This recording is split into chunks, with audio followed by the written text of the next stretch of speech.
Jumlah korban tewas di Israel akibat serangan Hamas pada Sabtu 7 Oktober 2023 melonjak naik, melebihi 250 orang.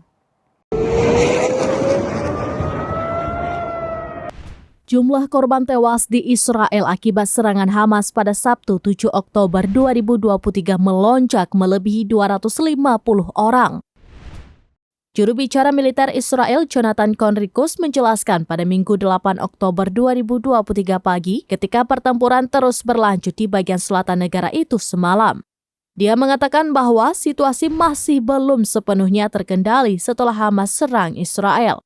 Juru bicara tersebut menambahkan bahwa para militan Hamas sebelumnya pergi dari rumah ke rumah untuk mencari warga sipil Israel.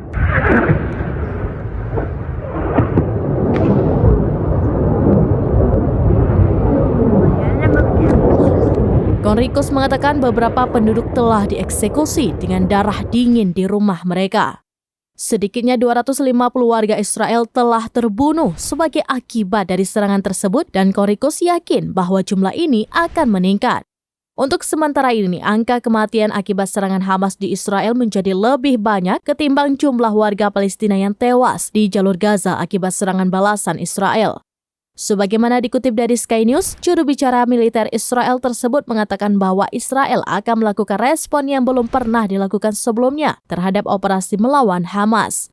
Conricus menegaskan kembali bahwa tanggapan Israel tidak akan seperti apapun yang pernah mereka lakukan di masa lalu. Demikian informasi terkini Syedar Alun, saksikan terus beragam informasi lainnya. Coba like dan share seluruh akun serambinews.com. Download Tribun X sekarang, menghadirkan lokal menjadi Indonesia.